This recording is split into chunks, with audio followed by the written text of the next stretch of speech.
back in 1967, we got married, and it was either that year I was either pregnant or Michelle was a little baby. And I remember sitting in my parents' house reading one of Family Circle or something, because she wouldn't take anything news if there even was one there. I was sitting there reading, and there was an article in there that just really struck me, and they talked about kids or women choosing not to have children. And I just like, you mean you don't just grow up and get married and have kids?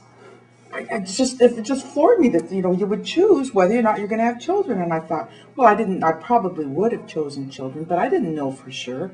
And it was just such an eye-opening moment. It was like, wow, there's choices out there I hadn't even thought about. 67, you're supposed to get married. You go to college, you get married, and you have a family. And that's the way it was. And that was just, I remember that so distinctly.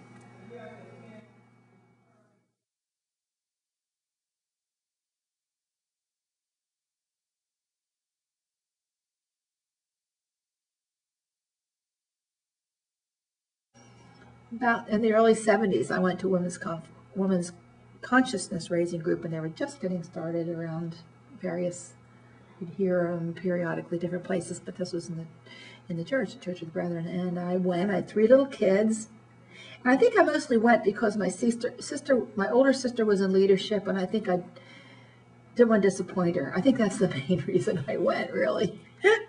And I learned a lot.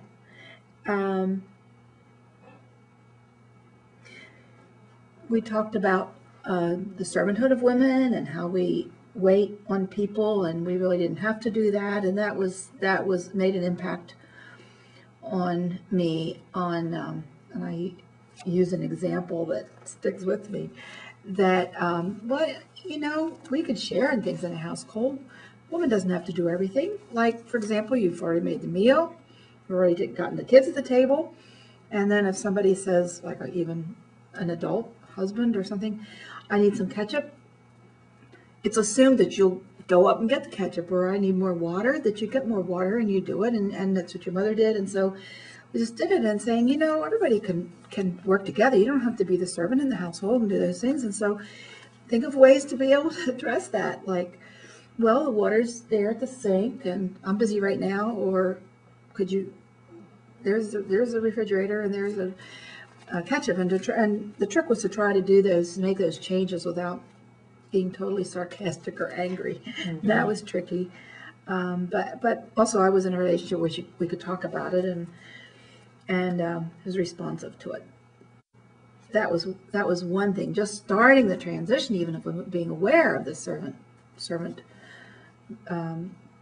pose that we were taking, and then in the church and the church issues, we talked about women not being in leadership very much, or in the ministry. There were very, very few women in ministry at that time, and there were people that longed to be there, longed to be in leadership and to be in the past, to be pastors or to go to seminary.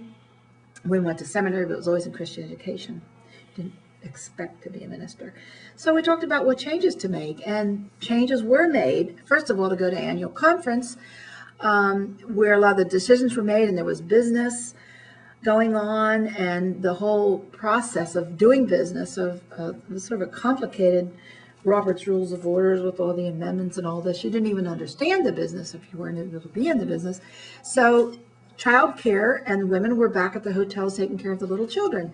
So they said, okay, step 1, let's have child care. So at least the women can leave and can go to the business meetings and can start the process of being part of business as a first step toward getting in leadership. This was a first step, but it's a lot of changes have occurred since then, and there were a lot of people at work in that. But I remember just saying, yeah, that's a good way to start. You get childcare, then women will have a few hours during the day to be able to see what's going on even. So that was eye-opening. The consciousness raising events I went to in the 70s, I think carried through. I think it really did raise me, so that I thought a lot of events that happened, or ideas, things that happened, I did put it in context. And one thing that when my kids were, one daughter particularly was 12, 13, I don't know, teenager, she'd say, when I get married, I'm going to have a house that has such and such and such, or when I get married, I'm going to live here. When I get married, I want to have this kind of yard or something. And I'd say, but you don't have to get married to do that. You don't have to get married to have a house. You can have a house without getting married. I just thought, I would have never thought of that without having gone through that process. And she did. She bought a house, and she was right out of college and still has it.